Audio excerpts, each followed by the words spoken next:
podcast in the series, and today we're going to be talking about Samsung and Samsung Unpacked. I'm joined by our regular bunch, minus one. Jules, if you're out there, we're apologising that you're sick, but we're going to carry on because the show always goes on. Today we've got from the land of horses, James, the Cheltenham man. How are you, James? I am very well, thank you very much. And from the land of virtual reality, he is our very own lawnmower man. He is Mitchell. Hello. For those who don't get that joke, because this is a big debate, did everybody get that joke? No, do explain. So, there was a film in the 80s, very cheesy film about virtual reality, where a guy gets stuck inside. If you have never seen it, Lawnmower Man, go and watch this film. It's an amazing film, and it reminds me a lot of Mitchell. Make your own decisions and let us know on Twitter. Hashtag Lawnmower Man. This is a family-friendly show, so I will keep it family-friendly for now. Offline, though, Kurt's in trouble. So anyway, let's get on with the show. So the first section we're going to be looking at today is the news. The news, our latest roundup of what's out there on the net. So we have got the Crack Commando unit out today, and we have had our Crack interviewer out on the street to find out what Samsung are saying about their new phone. This guy, if there was a Nobel Prize for interviewing, this guy would have one. If there was a Nobel Peace Prize that we could give him, we would give him one today. He's that good. Yes, it's me. So let's hear his interview with Samsung. Thanks, Kurt, for that snazzy introduction. I'm here in a secret location in the heart of the Midlands with my good friend, Naeem, and he's from Samsung. Hey, Kurt. Lovely to be here. How long do you work for Samsung, mate? I've worked for Samsung now for around about 8 months. Okay, and you're going to answer a few questions for us today, so we're going to jump straight into it, just like a good old hard-hitting journalist that I am. So this year's been a tough year for Samsung. So is the S8 the phone that's going to turn your fortunes around? Well, I don't know if you've seen the Galaxy S8. I've got one here with me, and I'm very impressed with this new design that Samsung have made. And the feedback we're getting is greatly positive, even though we've taken away the button away, which has been there for quite a long time. Yeah, it's a very beautiful handset, very, very good looking. Customers are still loving the handset, and they don't mind the button not being there, which is great. Yeah, and you've put the haptic feedback on the button as well, haven't you? So it gives you a little bit of a vibration to make you feel like you're pressing a physical button. That is correct. So when you're watching your videos and the like, those buttons disappear. And when you locate it, you push down hard on it, and it'll give you feedback, as you said, and you know where the button is, and the image will appear again. Okay, so Samsung, as we say, have had a tough year this year, and they've had a bit of a controversy with the Note 7. So does this phone explode? No. As you know, we launched our quality assured video on YouTube, and it's all over Twitter and Facebook. And we are doing an 8-point battery check with all of our products to make sure that our phones are checked properly, and rigorous testing means that we are assuring that quality of our product on our phones. Yeah, that's really good to hear, mate. So you've had a couple of different processors across the world with this one. So you've had the Snapdragon 8 V5, which you had the exclusive rights for the first couple of batches, and you've also had the Exynos. So which one are we getting in the UK? We get the Exynos 8895, okay, which is going to be 10% better in performance. It's going to offer around about 20% better battery life. This is why people are asking, why isn't the battery bigger? It's because we've got a much better chip in there. It's a 10 nanometer chip, Exynos 8895. That's going to give you 20% more better efficiency, which means we don't need to put a bigger battery in there because the chip is going to make it more efficient anyway. As well as GPU improving around about 50%. Yeah, it's also forced the other manufacturers to be a bit later on their release schedules, which really does help you as well. So, give me your top 5 features. What are the top 5 features on the S8? Well, for me, it's the filters on the camera. I don't know if you've seen the filters. In the phone, we've got preloaded filters on the camera, so you can have various kind of different shapes and different masks on your face that you can wear, similar to Snapchat, but these are preloaded in the device. And the great benefit is that you can actually upload these preloaded filters onto Snapchat as well. Yeah, that's cool. Other than that, the iris scanner is amazing. I've been using it for the last couple of days now, and it blows me away at how efficient and how quick it is. Yeah, it's supposed to be a lot quicker than last year's. Well, if you look at the fingerprint scanner, it's 200 times better in regards to security and unlocking without fail than the fingerprint scanner. So I think people will start moving away from the fingerprint scanner, even though it's at the back, and start using the iris scanner more. Yeah, I think the one thing last year that stopped people using it in their droves was the fact that you have to give it a little couple of seconds, whereas this one does seem a hell of a rapid. It seems to really get that phone unlocked real quick. And it adds additional security for your customers. Definitely. You know, as they say, the irises, no two irises are the same. So by having that on your phone, it's great. Alongside that, we've got the infinity display. So the purpose of moving the button is to increase the size of that screen, and my oh my, it is a beautiful screen. Yeah, so you kept the width the same, it's just elongated the screen. That's correct. So when you're watching your videos, they will be expanded to fit the complete screen. So then you have a great, very good immersive experience anyway. The other feature that I like is the processor. It's a very fast processor, and because of the processor, the camera is able to perform at a superior level. The camera, when it takes a shot, it takes 3 shots and combines them into one and delivers a good photo for you. But you don't see that happening. It's almost instantly happening. And it's seamless. There we go. Yeah, definitely. So when do we expect this to launch? This is going to be released into stores completely on the 28th of April. However, if customers pre-order their devices by the 19th of April, they are able to receive it up to 8 days earlier. Okay, and a lot of the networks, with no networks mentioned, a lot of the networks are doing a free gift when you go over a certain level as well, aren't they? So you're also getting some really snazzy headphones in the box. Yeah, that's correct. Our headphones are called AKG now. A lot of people don't know this manufacturing company of headphones, but what's more familiar is the name Harman Kardon. Yeah. That's a very big company who we call AKG, but Samsung purchased this company some time ago, and now in each Galaxy S8 and S8 Plus box, you get these AKG headphones inside the box absolutely free at no additional cost. The advantage of these headphones is that they play the tracks at 32-bit audio quality. Okay. So you listen to what was made for you to listen, not a different version of it. Yeah, it sounds like a really good tie-in there. You've bought that company. It gives you that little bit of extra ability to have those extra products. Well, a lot of customers don't know about AKG or what's inside the box anyway, so it's always worth letting them know and telling them and informing them that actually inside the box you get a pair of AKG headphones, which are magnificent. That sounds. So this is the last question of our lovely interview. So I'll give you 10 seconds to give me a sales pitch. Why should the people listening to this podcast go out and pre-order this S8 today? 10 seconds, go for it. The Samsung Galaxy S8 is a big revolution in our Samsung mobile technology. By removing the home button, it gives you a much bigger screen, but actually the home button is still there as a touchscreen home button with haptic feedback. If you take a look at the screen, you'll be blown away, as well as the great ergonomics of the handset. When you hold it, there's no sharp edges, it's soft and rounded, and it's the most secure phone on the market. So this is available for people to try in most of the network stores, is that correct? That's correct, yeah. Yeah, so people can go out there. So if you're still undecided, if you listen to this interview and you're still unsure of whether the S8's the one for you this year, then your best bet is to jump into stores. You can go and test it out there. You can have a good play, and the one thing you're going to see is the screen on this is amazing. The way it seamlessly goes into the chassis makes it look beautiful, especially in the black. I think the black is absolutely beautiful. But I think that's all we've got time for on this quick interview. So I'd like to thank Naeem from Samsung for coming down and giving us this interview, and hopefully we can do more of these in the future. Thanks for listening, people, and let's go back to the podcast. So I'd like to thank Naeem for that interview, coming down and speaking to me. Obviously, he's gave us some real good feedback there, and he's put a few of our minds at rest where it comes to the problems that Samsung have had this year. What did you think of that interview, Mitchell? That was actually really good. Definitely the right choice with Naeem there. Yeah, so I definitely think this is something that we're going to look to do more of going forward, just so we can get a bit of a manufacturer's slant on things and a little bit more of their opinions.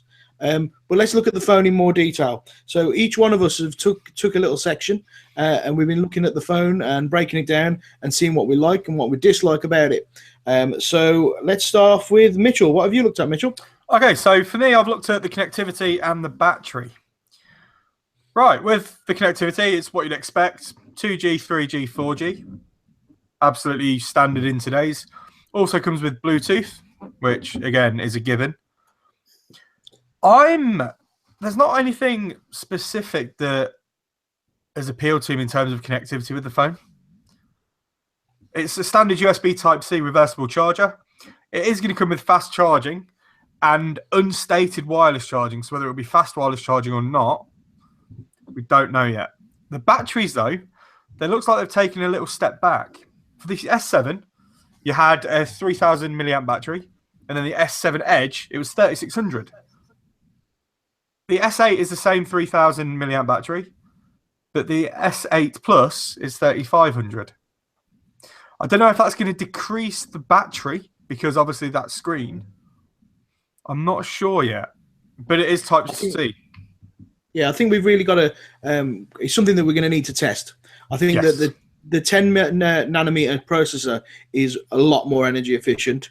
Yes, So it for is. our listeners who don't know what 10 nanometer is, basically all processors are made at a certain size specification. So that is the distance between each transistor in the processor. So the smaller that is, the quicker and more energy efficient it can communicate with other parts of the processor.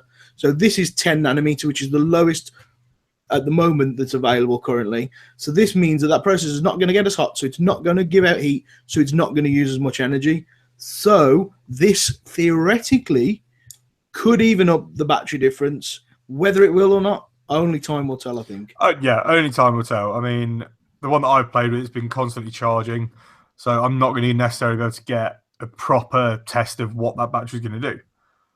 Yeah. I'm still concerned about that screen because of the way that screen works. I don't think the battery's going to be as good. Maybe with a couple of software updates later, it'll use the processor in a more effective way. But right out the box, I don't think it will be as good as, for example, the S7. That battery was phenomenal. Yeah, you've raised an interesting point that the screen on it is fantastic, and this is something that James has looked at. So, James, why don't you tell us about the screen? So, yes, obviously, if you followed our Twitter and obviously followed us whilst we were doing the Unpacked event, you'll have seen us mention about the new screen on the S8, and the S8 Plus, obviously, and it is a bit of a longer screen. So, same width, exactly the same, and with the S8 and the S8 Plus, they do curve around the edges very, very nicely, and they're a little bit extra longer. So you've got the 5.8 inch on the S8 and a 6.2 inch on the S8 Plus, with curved corners, which when you actually do see it, it makes sense. Because with obviously the design of the handset, where you've got the lovely curvature around the edges, they, as you said in the interview, go the way it moves into the chassis, curved edges on the screen, it fits in so nicely. You can tell I've put a lot of time and a lot of effort into the actual design of it. The actual screen itself is still a Super AMOLED display, so the blacks are really black, the whites are really bright, and everything is saturated and looks vivid. The resolution on it, the default, and I will state this now, the default setting is only full HD, even though it can go to 2K. You do need to change it in the settings to get that done.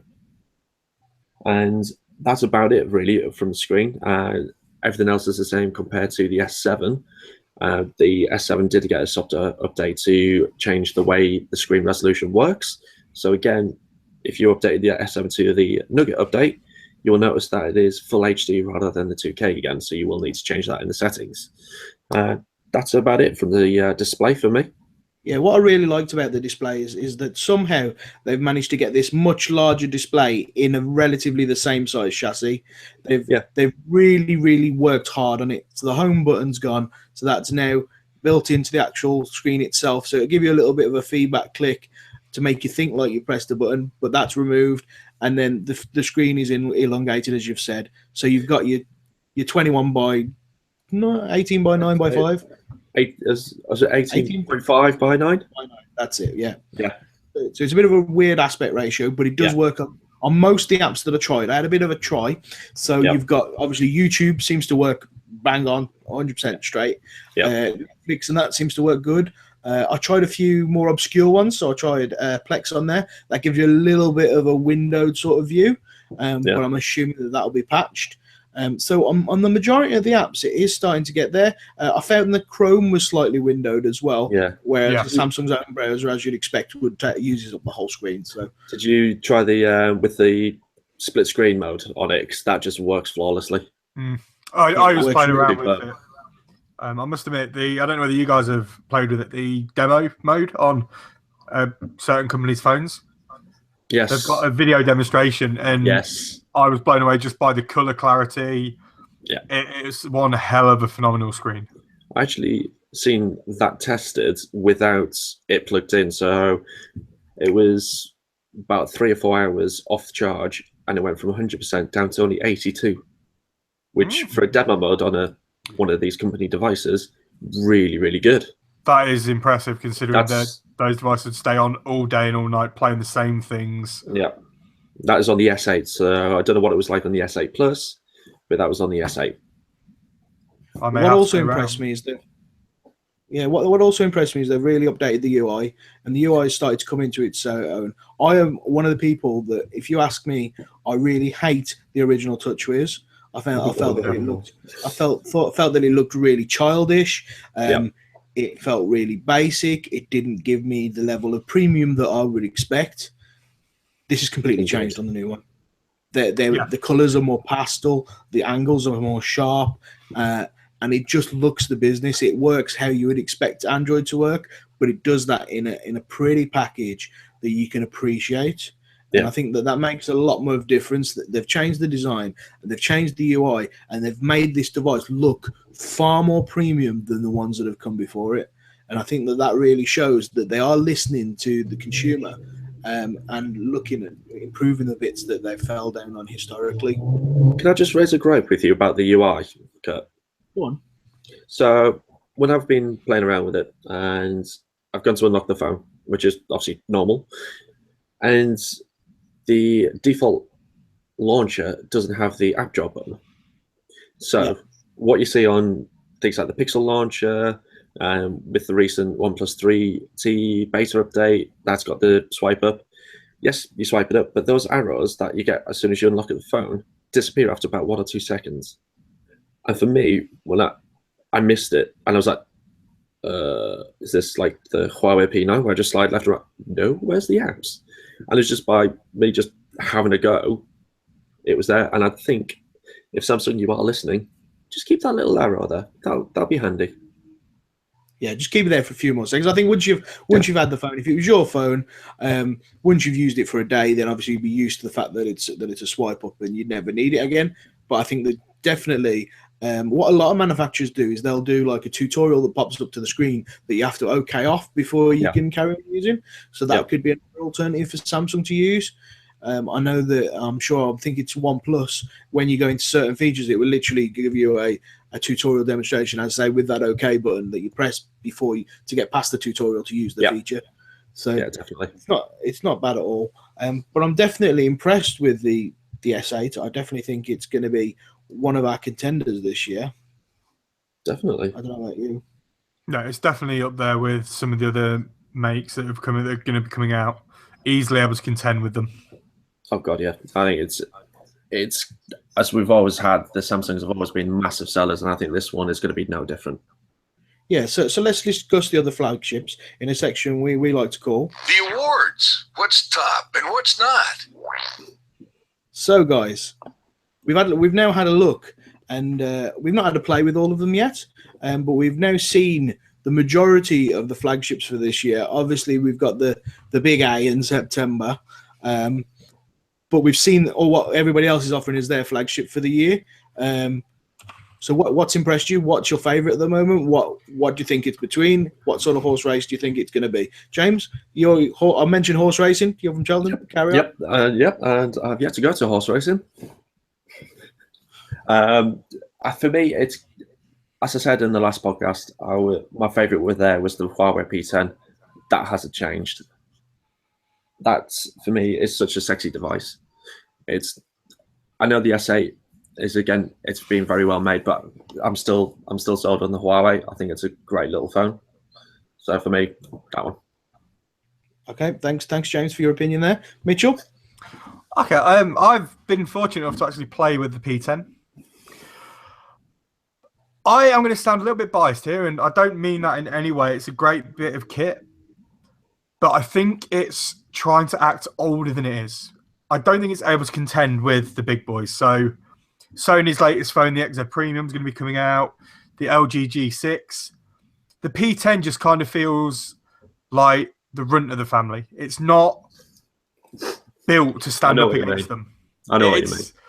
it's one of those things that whilst I'm sure it is going to be a phenomenal phone and playing with it, I can see the benefits of it. But I am slightly torn between either the XZ Premium, when I finally get my hands on one, or the S8 Plus.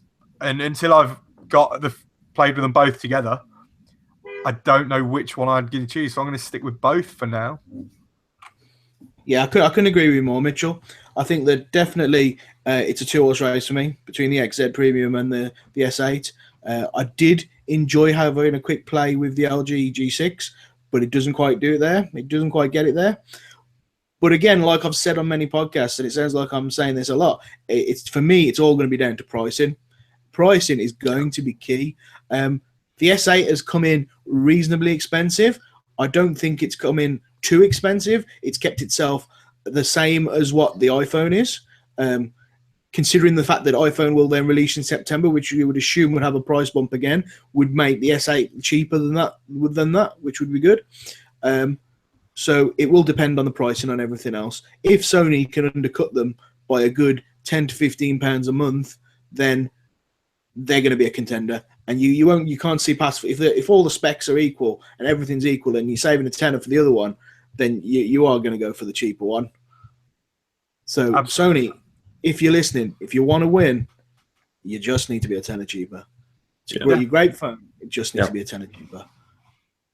That's it. That's what it comes down to for a lot of these manufacturers. They put everything into their phone, and then they have that high price point. All it takes, an example of this, in today's market, you've got your S7, your S7 Edges, you've got your Sony XZs, you've got the LG G5, you've got the Pixel. OnePlus come in, they release a phenomenal phone that's a lot cheaper, and it's easily as capable as those mentioned. Yeah. That's all it takes. Yeah, it's definite. So Sony, come on, you can do it, mate. You can do it. So has anybody got anything else to say about the other series, or should we move on? I think I can't wait to actually see a G6 and play with one properly. Yeah, I had a little bit of a play, as I say. One of the guys bought one in the other day, and I did like it. It was solid, and you would say that it was a solid handset, but nothing made me just go, man, that's amazing. Whereas when I saw the S8, that screen on it, I was just like, this is the most beautiful phone I've ever seen. Aesthetically, nothing I've seen physically in real life has wowed me like that before. Definitely not. I mean, I'm quite a Samsung advocate because they make good phones. I was sold as soon as I heard the rumors of the S8. Okay. One thing that I'm still disappointed at, though, they've still not made an infrared keyboard that just projects from the phone. They need to pull their fingers out with that one. Oh, that gets rumored every single year with the iPhone. Yep. I'm interested to see how Bixby is. Has anybody had a chance to play with Bixby? No, because it's not over yet. Even on the demo mode that I played with, it lets you load it, then it goes coming soon. So hopefully Bixby will be a good little thing. For our listeners who don't know what Bixby is Samsung's Siri, but to another level. So with Bixby, you can do your usual voice things. You can do camera. So if I took a picture of a bike, it would give me an option to be able to go onto Amazon and buy that bike, as well as it having its own home screen that it can communicate your agenda, etc., all in one package. So it is something that looks really good. In theory, like all these things, you've got to see it working, and then the fact that it doesn't come on launch is a question mark. Is it just our weird UK accents? But apparently America are getting it, and they can't even speak proper. So what's that about? I have to apologise to our American viewers. It doesn't actually mean that. I think that is going to be the test. When Bixby, it's going to be the same thing when they released S-Voice. The Americans got it first. They bug tested it for us, then we got it. Yeah. But hopefully Bixby will kick off and it will be a viable product replacement. For example, Siri. Or the one that we no longer talk of, Cortana. Oh, poor Cortana. She was good. Yeah. Rest in peace. Yeah. Yes. So we've all had an action-packed week this week. So let's go on to a section we like to call... What's filled your week? So, James, what have you been up to this week? You've had a busy week, haven't you, mate? I have. I've actually been on holiday this last week. Oh. Right, good. Calm down, Dave. Technical error there. Brilliant. So yeah, as I was saying, I've actually been abroad this week and been to Portugal and actually tried out Uber this week, and that was interesting. It was actually a pleasant experience. It's allowed us to actually, if you've never used Uber before, download the app, try it as long as you're in one of the cities that has it there. But you literally put in where you want to go, where you want to be picked up from. You see where the driver is as he's coming towards you. You see the route that you're going to be going on. You get an estimated price. And it's dirt cheap. Absolutely cheap. I mean, I got from one end of Lisbon to another end for about €5. It's just like insane. Absolutely. And that's without any free promos or anything like that. So that was good. Other things I've been trying out is the Android O preview build on the Google Pixel C tablet, which is phenomenal. Absolutely brilliant. Check out my video. I uploaded to our channel. So if you want to see and know more about that. Any questions on that, guys? How different does Uber compare to over here? So I've not actually tried it here. I wanted to try it when I was in Cardiff, but just couldn't be bothered in the end. We just thought we'd walk because it was only a 5-minute walk. So yeah, I've not tried it over here yet. But yeah, in Lisbon, also another thing, you get a star rating and you can leave feedback about the drivers. Yeah, they can do the same for you, but you don't get to see your rating. No. Quite... I'm hopefully it's good. One of the drivers though, and this said a lot about Lisbon driving, they don't really take notice of the traffic lights. Yeah. Yeah. There's a couple of red lights we went through. It's optional. Reds are optional. It's all right. Yeah. Reds are optional. The thing is, when you're going across a road in Lisbon, you've got your green man and your red man. Yeah, that they don't bother about that. If you've got a green man, the cars will still come through. You literally play with your own lives over there. So yeah, that's what I've been up to this last week. They must get bonus points if they hit pedestrians. Oh, it's 100 points. Yeah, it's like Carmageddon. Yep, that'll be exactly what it is. Yep, exactly. Now we have some breaking news. Mitchell has actually watched the TV this week. So Mitchell, for the first time, has turned on the set. And what have you watched with it, Mitchell? Well, I say I turned it on. I merely walked into a room when something was playing, and then I carried on watching it. But on Netflix, as you know, Marvel do all sorts of series on there, films and whatnot. And I started watching Iron Fist. I've enjoyed it, and I've not. It's one of those. I'm torn down the middle because, yes, it's true to the lore to some parts, but then it's not to others. Whilst the acting is average, it's nothing amazing. You're not going to see the likes of your Iron Man, your Captain Americas, your Thors.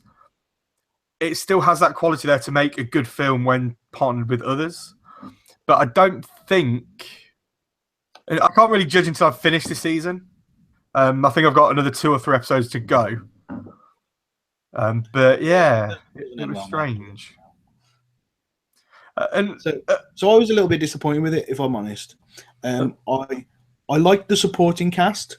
I thought the supporting cast was good. I didn't like the main guy. I felt that he immediately looked like a guy who doesn't know martial arts, who is being choreographed. It did not feel right. My big thing with it was the fact that and this has been mentioned on all the critics things, is that he actually looked like he'd just been out on a gap year. Yeah, he did. Yeah. Yes. Yep. You can't relate to that. The only decent scene in the whole series for me, I'm not gonna. It's not a spoiler, but Mitchell, you may not have seen it. Is there is a drunken master scene? Oh, yeah, I literally watched that yesterday. I love that. And the guy who does the drunken master, I don't know his name, so I apologize if you are listening. But his scene is amazing. His drunken master martial arts was beautiful, and that was by far the best scene. And he's literally in the whole series for all of 2 minutes, and that is the best scene of the whole series for me. Yeah. But on the whole, I was disappointed. It wasn't as good as Jessica Jones. It wasn't as good as Luke Cage, and it definitely wasn't as good as Daredevil / The Punisher featuring Daredevil series. Moving on to my standard that you'd expect from me by now. I've been playing a game. You haven't. No. I know, right? You? Never would I do that. And this is a bit of a weird game because of what it's about.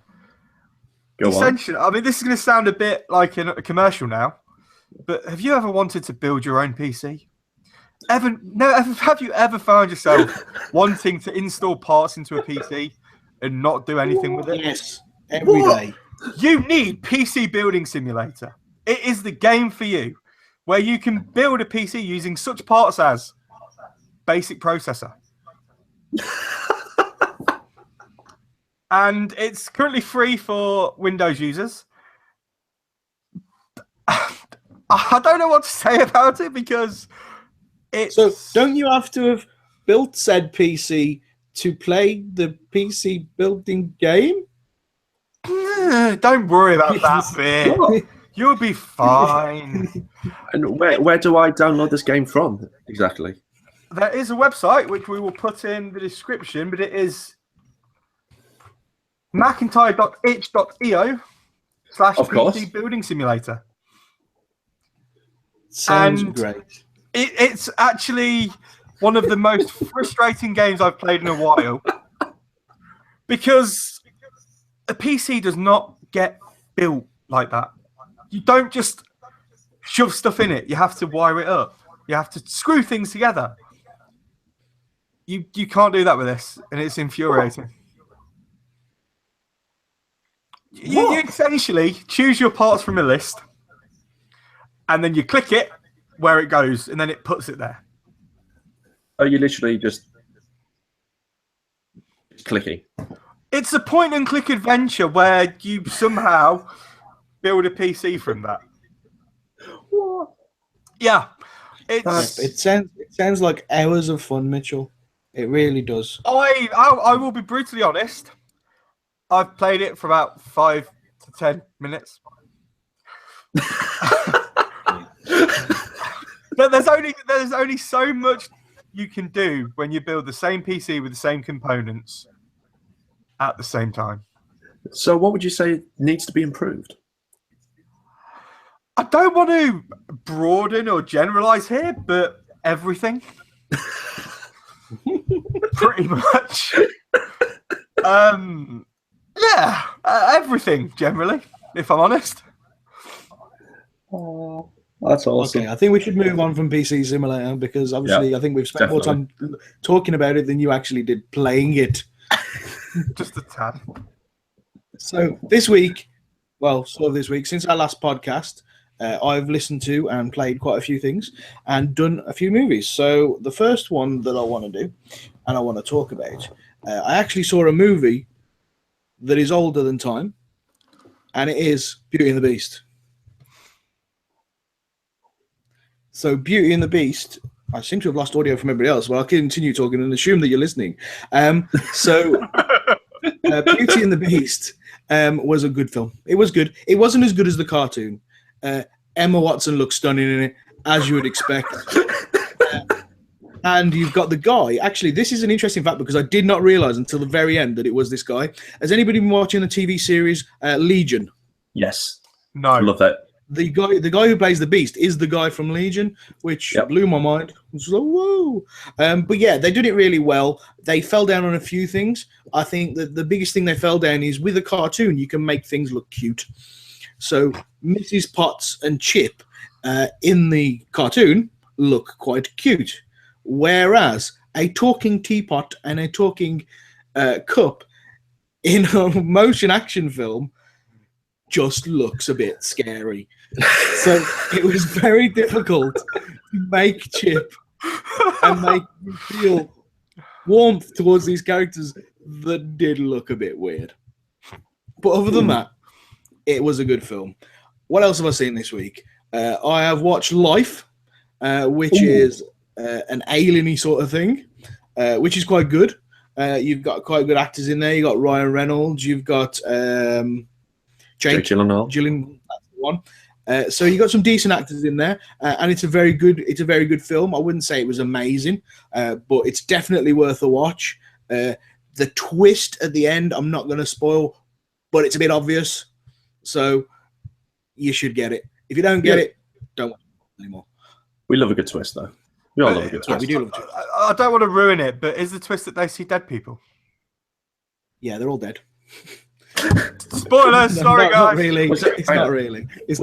Was it just a dream? No, it wasn't just a dream. It's not lost. Did they throw did they throw a ring into a volcano? Yes. Cracking. What else I watched this week? I'll give you a clue. And the missus got really irritated by the fact that every half an hour I did this, I went, do, do, do, do, do, do. Yes, it's Power Rangers. Oh my god. Excuse me a moment. I'm just going to go make myself scarce. Well, they are mighty, they are morphin, they are Power Rangers, which wasn't actually that bad a film. It wasn't fantastic, although a few of my friends did think it was fantastic, which is a bit weird. But it wasn't a bad film. It wasn't as cheesy as you'll remember from the TV series or the other film. But yet, there is only a certain amount you can do without it being cheesy in that context. I have a question. Mitchell, have you got a question? Was it as bad as Teenage Mutant Ninja Turtles, the horrific remake? No, it was. I think it was better than Teenage Mutant Ninja Turtles. To be fair, I thought it was better. I was going to say that won't actually take much. Yeah, so it wasn't bad. The villain sequence and stuff at the end of the film is where it got a bit too cheesy. The last, say, quarter, but up to that point, it was pretty good. But having a big boss battle is always going to go into that cheese factor. But yeah, not a bad film. But let's talk about games. So this last couple of weeks, I've been playing Ghost Recon Wildlands, which for those who haven't played it, is a great team-based game. You can get your friends in, up to 3 of you, and you can then do through the story mode with your friends. This is the best way to play the game. Playing solo is a little bit boring, a little bit repetitive, but it is funny when you're playing with your friends, particularly if one of them's really bad at flying helicopters and you end up dying because they crash into a pylon. Was that you, Kurt? Yeah, I seem to always lose what are the blades off the helicopter on pylons and stuff, and to my death we go. Was that when the ground started getting bigger and then it hit you? Yeah, I just thought it was like the way it was meant to be. But anyway, so there's one other game I've been playing, and this game has really frustrated me this week because it's both good and bad and ugly all rattled into one. It is Mass Effect Andromeda. So Mass Effect Andromeda has been coming for something like 6 years, but they needed another one. The game's come out. The story mode is decent. The gameplay is decent, but there are glaring errors in this game. You can fall through the floor at random times. There is animation errors where characters will walk away while you're talking to them, so you end up talking to midair with your conversation at the bottom, and you're like, I'm not actually talking to anyone. Characters seem to suddenly remember where they're meant to be and sprint off into the distance because they're not meant to be there. And then there's missions that just you can't complete and you have to start it again because the game's decided not to do what it's supposed to do. We're hoping that they patch this soon and that we get some really good fixes for this because the game it is decent. Don't get me wrong, it's nowhere near as good as your Mass Effect 2, but I expected it to be as good as Mass Effect 3, which wasn't great. But it's not. It's not there.